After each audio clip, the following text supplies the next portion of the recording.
जय हिंद दोस्तों। कैसे हैं आप लोग? आशा करता हूँ आप लोग स्वस्थ होंगे, मस्त होंगे, ज़बरदस्त होंगे दोस्तों।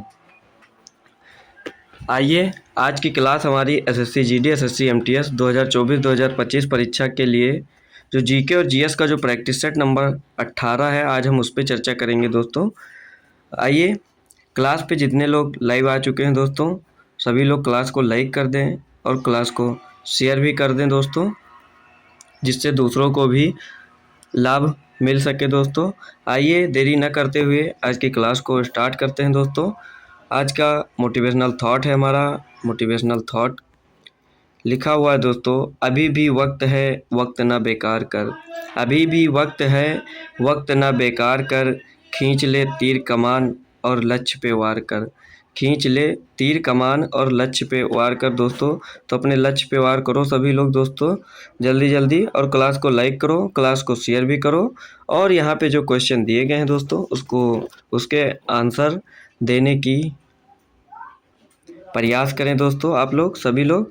आइए, आज का पहला और सबसे महत्वपूर्ण प्रश्न दोस्तों देखिए। क्वेश्चन नंबर 1 कह रहा है, पीएम जनधन योजना कब शुरू हुई थी दोस्तों? पीएम जनधन योजना कब शुरू हुई थी दोस्तों?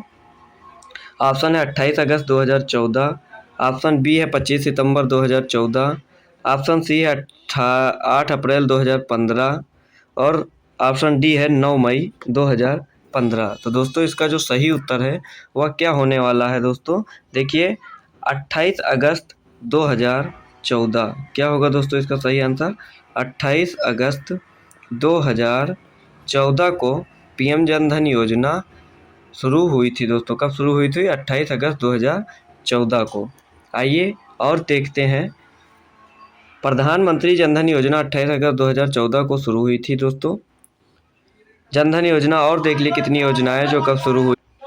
देखिए, जैसे जनधन योजना जो है वो 28 अगस्त 2014 को, make in India 28 September 2014, mission स्वच्छ भारत 2 अक्टूबर 2014, सांसद आदर्श ग्राम योजना 11 अक्टूबर 2014, श्रमेव जयते योजना जो है वो 16 अक्टूबर 2014 को, बेटी बचाओ बेटी पढ़ाओ 22 जनवरी 2015 को, पीएम मुद्रा योजना 8 अप्रैल 2015 को, प्रधानमंत्री सुरक्षा बीमा योजना 8 मई 2015 को शुरू हुई, जीवन ज्योति बीमा योजना प्रधानमंत्री 9 मई 2015 को स्टार्ट हुई, स्टार्टअप इंडिया 16 जनवरी 2016 को, और प्रधानमंत्री उज्ज्वला योजना जो है 1 मई 2016 को स्टार्ट हुई दोस्तों। ये इतनी योजनाएं हैं महत्वपूर्ण, जो परीक्षा की दृष्टि से बहुत ही महत्वपूर्ण है दोस्तों।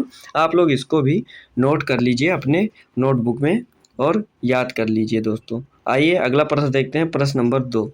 प्रश्न नंबर 2 हमारा कह रहा है, निम्नलिखित में से किसे विश्व कवि वर्ल्ड पोएट के रूप में जाना जाता है दोस्तों? निम्नलिखित में से किसे विश्व कवि वर्ल्ड पोएट के रूप में जाना जाता है? ऑप्शन देख लीजिए, रविंद्रनाथ टैगोर हैं, बाल गंगाधर तिलक हैं, सुब्रमण्यम भारती हैं या बी.ओ. चिदम्बरम पिल्ले हैं। दोस्तों जो वर्ल्ड पोएट हैं, जो हमारे विश्व कवि, वो जाने जाते हैं रविंद्रनाथ टैगोर जी। कौन जाना जाता है दोस्तों? रविंद्रनाथ टैगोर जी जाने जाते हैं विश्व कवि के नाम से। रविंद्रनाथ टैगोर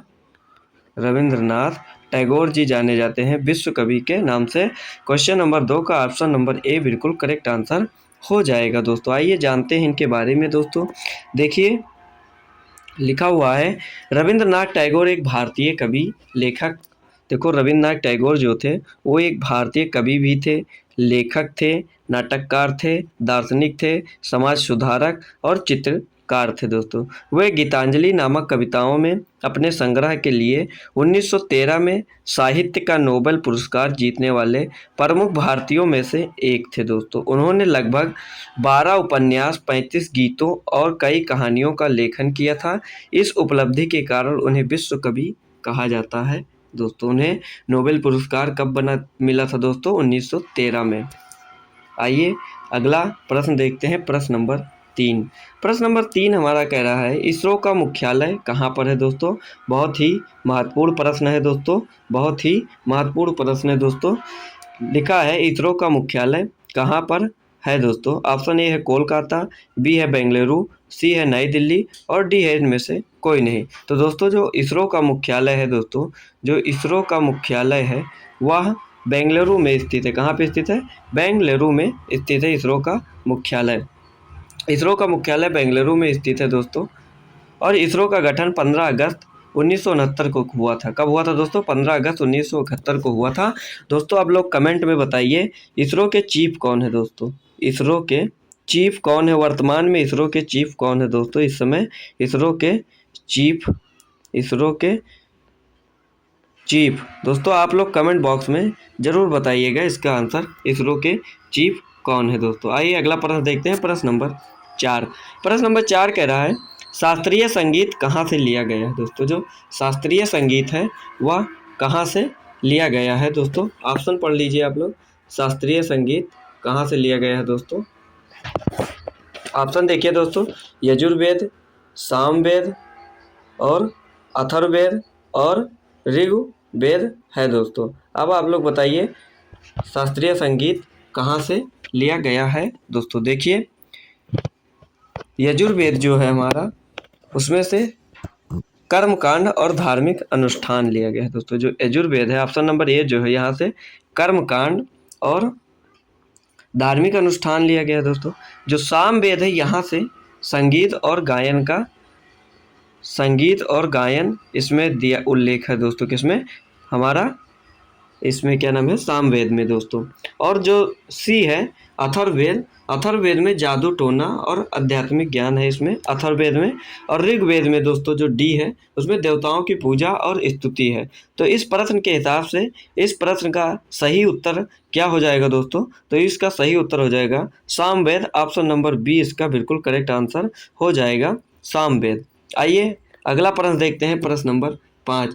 प्रश्न नंबर 5 हमारा कह रहा है लेंस की क्षमता का एसआई मात्रक क्या है दोस्तों? क्या पूछा है? लेंस की क्षमता का एसआई मात्रक क्या है? ऑप्शन देख लीजिए दोस्तों।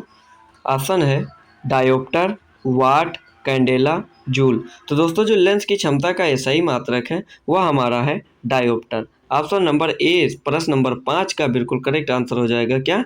डायोप्टर जो है वह लेंस की क्षमता का एसआई मात्रक है दोस्तों। आइए अगला प्रश्न देखते हैं, प्रश्न नंबर 6। प्रश्न नंबर 6 कह रहा है सर्वोच्च न्यायालय या उच्च न्यायालय के किसी न्यायाधीश को संसद द्वारा के माध्यम से हटाया जा सकता है दोस्तों। इसमें लिखा है सर्वोच्च न्यायालय या उच्च न्यायालय के किसी भी न्यायाधीश को संसद द्वारा डैश के माध्यम से हटाया जा सकता है। साधारण बहुमत से, साधारण और 2/3 बहुमत से, विशेष बहुमत से, 2/3 बहुमत से। तो दोस्तों इसका जो सही उत्तर है वो हो जाएगा विशेष बहुमत। ऑप्शन नंबर सी इसका बिल्कुल करेक्ट आंसर हो जाएगा। संसद द्वारा विशेष बहुमत के माध्यम से सर्वोच्च न्यायालय या उच्च न्यायालय के किसी भी न्यायाधीश को संसद के द्वारा हटाया जा सकता है दोस्तों। आइए अगला प्रश्न देखते हैं, प्रश्न नंबर 7। प्रश्न नंबर 7 हमारा कह रहा है भारत के संविधान में कौन सा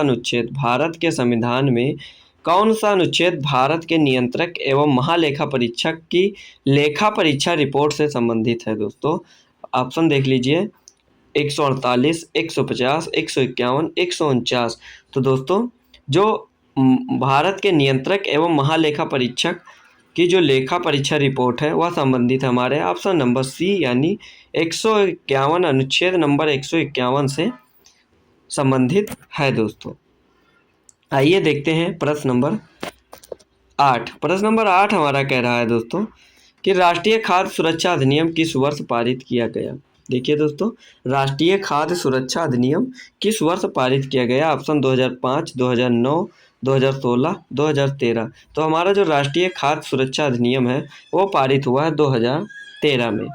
कब पारित हुआ है दोस्तों? 2013 में। ऑप्शन नंबर डी प्रश्न नंबर 7 का बिल्कुल करेक्ट आंसर हो जाएगा दोस्तों। आइए देखते हैं राष्ट्रीय खाद्य सुरक्षा अधिनियम भारतीय संसद द्वारा पारित एक अधिनियम है जिस पर 24 फरवरी 2013 को हस्ताक्षर किए गए थे दोस्तों। इस अधिनियम का उद्देश्य एक गरिमापूर्ण जीवन जीने के लिए लोगों को वहनीय मूल्यों पर अच्छी गुणवत्तापूर्ण खाद्यान्न की प्राप्त मात्रा उपलब्ध कराते हुए उन्हें खाद्य और पोषण सुरक्षा प्रदान करना है दोस्तों। ये इसका उद्देश्य है। और कब पारित हुआ था दोस्तों? 24 फरवरी 2013 को ये पारित हुआ था दोस्तों। आइए देखते हैं अगला प्रश्न, प्रश्न नंबर 9। प्रश्न नंबर 9 हमारा कह रहा है केरल और लक्षद्वीप का उच्च न्यायालय कहाँ है दोस्तों? जो हमारा केरल है और लक्षद्वीप है उसका उच्च न्यायालय मतलब हाई कोर्ट कहाँ है दोस्तों? ऑप्शन है कन्नूर, त्रिशूर, कोच्चि, तिरुवनंतपुरम। तो दोस्तों जो हमारा केरल और लक्षद्वीप का उच्च न्यायालय वो कोच्चि में है। कहाँ पे? ऑप्शन नंबर सी इसका बिल्कुल करेक्ट आंसर हो जाएगा। और जो तिरुवनंतपुरम है दोस्तों वो हमारे केरल की राजधानी है दोस्तों, याद कर लीजिएगा दोस्तों कि तिरुवनंतपुरम जो है वो केरल की राजधानी है और जो केरल और लक्षद्वीप का उच्च न्यायालय है वो स्थित है कोच्चि में दोस्तों। आइए अगला प्रश्न देखते हैं, प्रश्न नंबर 10। प्रश्न नंबर 10 हमारा कह रहा है अब्दुल करीम खान हिंदुस्तानी संगीत के किस घराने से के प्रतिपादक थे दोस्तों? जो अब्दुल करीम खान हिंदुस्तानी संगीत के किस घराने के प्रतिपादक थे दोस्तों? ऑप्शन देखिए दोस्तों, जयपुर घराना, ग्वालियर घराना, दिल्ली घराना, किराना घराना। दोस्तों ये क्वेश्चन जो है 2024 जो फरवरी में परीक्षा हुई थी एसएससी जीडी की, उसमें ये पूछा गया प्रश्न है दोस्तों। तो इसका सही उत्तर हो जाएगा हमारा किराना घराना दोस्तों। ऑप्शन नंबर डी, प्रश्न नंबर 10 का किराना घराना, ऑप्शन नंबर डी बिल्कुल करेक्ट आंसर हो जाएगा दोस्तों। आइए देखते हैं प्रश्न नंबर 11 क्या कह रहा है। थाई पूसम एक धार्मिक त्यौहार है जो भारत के किस राज्य में मनाया जाता है? जो थाई पूसम है वह एक धार्मिक त्यौहार है, वह भारत के किस राज्य में मनाया जाता है? ऑप्शन है आंध्र प्रदेश, कर्नाटक, उड़ीसा, तमिलनाडु। तो दोस्तों जो हमारा थाई पूसम धार्मिक त्यौहार है वो मनाया जाता है हमारा तमिलनाडु में। ऑप्शन नंबर डी इसका बिल्कुल करेक्ट आंसर हो जाएगा दोस्तों। आइए जानते हैं थाई पूसम तमिलनाडु हिंदू समुदाय द्वारा मुख्य रूप से दक्षिण भारत में मनाया जाने वाला त्यौहार है। कहाँ पे? दक्षिण भारत में मनाया जाने वाला ये त्यौहार है दोस्तों। कौन सा? थाई पूसम तमिलनाडु में मनाया जाता है दोस्तों। थाई पूसम त्यौहार भगवान मुर्गा को समर्पित है। भगवान मुर्गा शिव और पार्वती के पुत्र हैं। थाई पूसम शब्द एक महीने के नाम और एक तारे के नाम का मेल है दोस्तों। यह त्यौहार केरल में थाई पूसम के रूप में मनाया जाता है। ऐसा त्यौहार दोस्तों जो ये थाई पूसम त्यौहार है, ये त्यौहार जो है ये केरल में थाई पुयम के नाम से मनाया जाता है। किस नाम से? थाई पुयम के नाम से भी मनाया जाता है दोस्तों। और ऐसा माना जाता है कि थाई पूसम भगवान मुर्गा के जन्मदिन का प्रतीक है। यह बुराई पर अच्छाई की जीत का उत्सव है दोस्तों। ये केरल में थाई पुयम के नाम से और तमिल में थाई पूसम के नाम से मनाया जाता है, ये ध्यान रखना दोस्तों। आइए अगला प्रश्न देखते हैं, प्रश्न नंबर 12। प्रश्न नंबर 12 हमारा कह रहा है निम्नलिखित में से कौन सा अप्रत्यक्ष कर है दोस्तों? निम्नलिखित में से कौन सा अप्रत्यक्ष कर है दोस्तों? ऑप्शन देखिए, निगम कर, उत्पाद कर, संपत्ति कर और पूंजीगत लाभ प्राप्त कर। तो दोस्तों जो अप्रत्यक्ष कर है वो है उत्पाद कर। कौन सा दोस्तों? उत्पाद कर जो है वो अप्रत्यक्ष कर है। उत्पाद कर जो है वह अप्रत्यक्ष कर है। प्रश्न नंबर 12 का ऑप्शन नंबर बी बिल्कुल करेक्ट आंसर होने वाला है दोस्तों, हो जाएगा। देखो टैक्स को 2 श्रेणियों में बांटा जा सकता है। कितने श्रेणियों में? 2 श्रेणियों में। पहला है डायरेक्ट टैक्स, जैसे इनकम टैक्स, वेल्थ टैक्स और कॉरपोरेशन टैक्स। दूसरा अप्रत्यक्ष, ये प्रत्यक्ष कर जो डायरेक्ट कर है वो अप्रत्यक्ष कर, और दूसरा है जो इनडायरेक्ट अप्रत्यक्ष कर, जैसे बिक्री कर, उत्पाद कर, शुल्क और बीमा शुल्क। आइए दोस्तों अगला प्रश्न देखते हैं, प्रश्न नंबर 13। प्रश्न नंबर 13 देखिए दोस्तों, बहुत ही अच्छा प्रश्न है। महात्मा गांधी नई श्रृंखला के नए 500 मूल्य वर्ग के बैंक नोटों के पीछे की तरफ का एक रूपांकन है दोस्तों। क्या है दोस्तों? जो महात्मा गांधी नई श्रृंखला के नए 500 के जो मूल वर्ग के नोट हैं दोस्तों, जो इस समय 500 के नए नोट चल रहे हैं, बैंक नोटों के पीछे की तरफ डैश का रूपांकन है। किसका रूपांकन है दोस्तों? ऑप्शन देख लीजिए, सांची का स्तूप, सूर्य मंदिर, लाल किला, मंगलयान। तो दोस्तों जो हमारा लाल किला है, लाल किला क्या दोस्तों? कौन सा? लाल किला जो है ऑप्शन नंबर सी, उसका रूपांकन है 500 नोट के पीछे दोस्तों। ये आप लोग जरूर याद करिएगा। देखिए दोस्तों प्रश्न नंबर 14 हमारा देखिए क्या कह रहा है। लैटेराइट मिट्टी में किसकी समृद्धता होती है? मतलब लैटेराइट मिट्टी में क्या पाया जाता है दोस्तों? देखिए phosphorus, calcium carbonate, potassium, iron oxide. तो दोस्तों जो लैटेराइट मिट्टी होती है उसमें आयरन ऑक्साइड पाया जाता है। ऑप्शन नंबर डी प्रश्न नंबर 14 का बिल्कुल करेक्ट आंसर हो जाएगा। प्रश्न नंबर 15 देखिए, प्रथम एशियाई खेल निम्नलिखित में से किस वर्ष आयोजित किए गए थे? देखिए बहुत ही महत्वपूर्ण प्रश्न दोस्तों, प्रथम एशियाई खेल निम्नलिखित में से किस वर्ष आयोजित किए गए थे? प्रश्न नंबर 15 दोस्तों। देखिए तो ऑप्शन देख लीजिए, ऑप्शन है 1971, 1981, 1961, 1951। तो दोस्तों जो प्रथम एशियाई खेल थे वो आयोजित किया गया था 1951 ईस्वी में। कब आयोजित किया गया था? 1951 ईस्वी में आयोजित किया गया था दोस्तों। इन्हें एशियाड के नाम से भी जाना जाता है। यह एक महाद्वीप बहु खेल स्तर की प्रतियोगिता है जो हर 4 साल में सभी एशियाइयों देशों में एथलीटों के बीच आयोजित की जाती है। खेलों का संचालन एशियाई खेल महासंघ द्वारा किया जाता है। पहले एशियाई खेलों का आदर्श वाक्य था play the game in the spirit of game. ये पहले एशियाई खेल का आदर्श वाक्य था दोस्तों। आइए देखते हैं अगला प्रश्न। अगला प्रश्न देखिए दोस्तों क्या कह रहा है, सियाचिन हिमनद कहाँ स्थित है? सियाचिन हिमनद कहाँ स्थित है दोस्तों? ऑप्शन है अक्साई चीन के पूर्व में, लेह के पूर्व में, गिलगिट के पूर्व में या नुब्रा घाटी के उत्तर में। तो दोस्तों इसका जो सही उत्तर है वो हो जाएगा नुब्रा घाटी के उत्तर में। ऑप्शन नंबर डी इसका बिल्कुल करेक्ट आंसर हो जाएगा, नुब्रा घाटी के उत्तर में।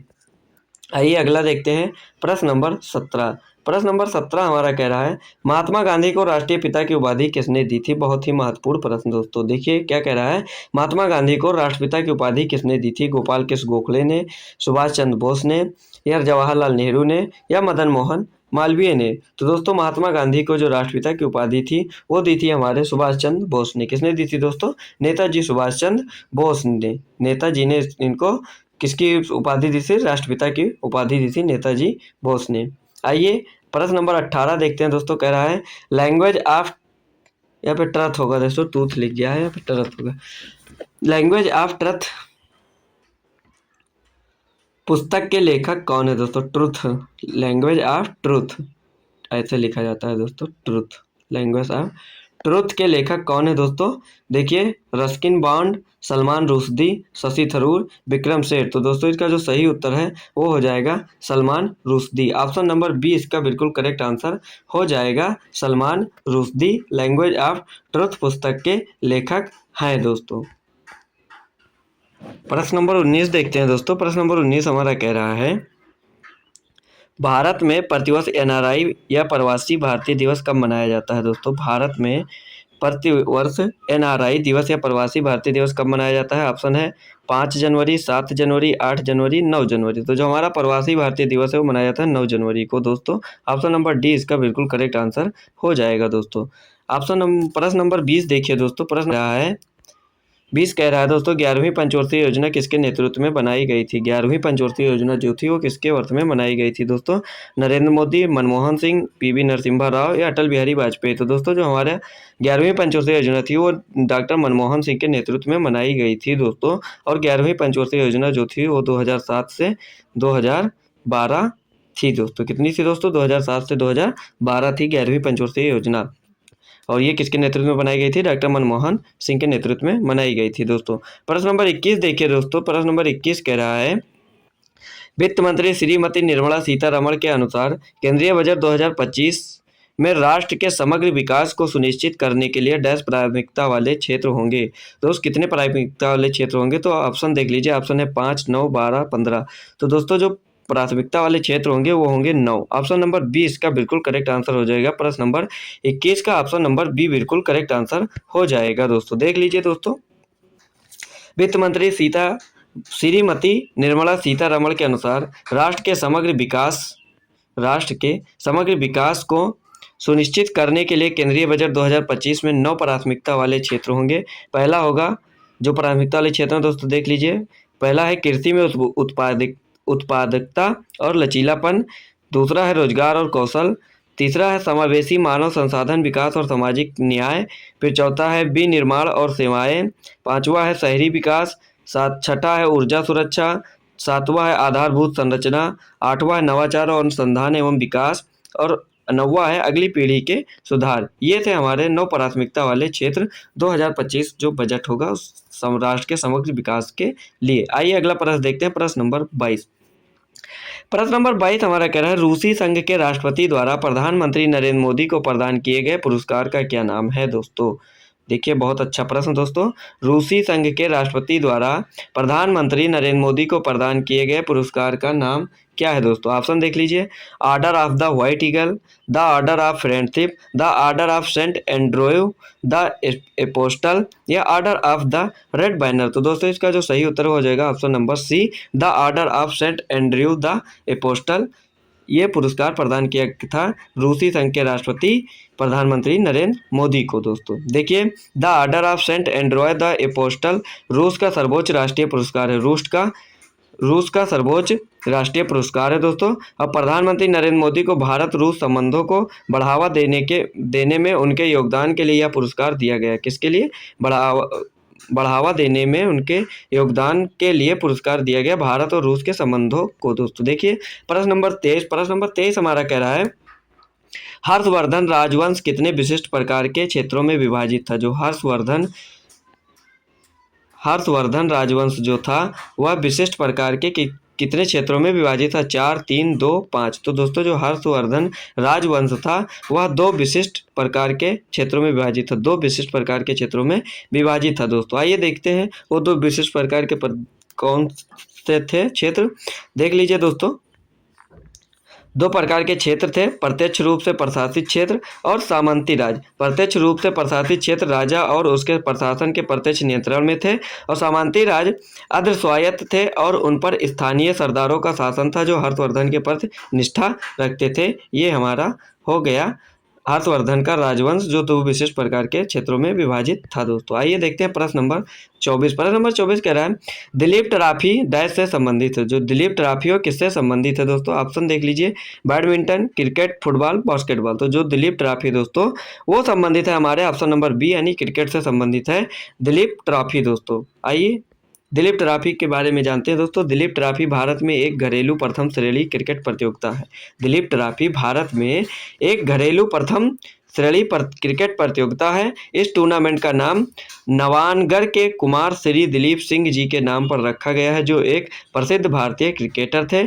दिलीप ट्रॉफी का आरंभ भारतीय क्रिकेट कंट्रोल बोर्ड BCCI ने 1961-1962 में की थी दोस्तों। दिलीप ट्रॉफी 25 नंबर देखिए क्वेश्चन दोस्तों। 25 नंबर कह रहा है भारतीय संविधान का निम्नलिखित में से कौन सा अनुच्छेद भारत के वित्त आयोग से संबंधित है? प्रश्न नंबर 25 बहुत ही महत्वपूर्ण प्रश्न दोस्तों। देखिए भारतीय संविधान का निम्नलिखित में से कौन सा अनुच्छेद भारत के वित्त आयोग से संबंधित है? अनुच्छेद 280, अनुच्छेद 290, 260, 270। तो दोस्तों जो वित्त आयोग से संबंधित है वो है हमारा अनुच्छेद 280। अनुच्छेद 280 जो है वह भारतीय संविधान का अनुच्छेद 280 जो है भारत के वित्त आयोग से संबंधित है दोस्तों।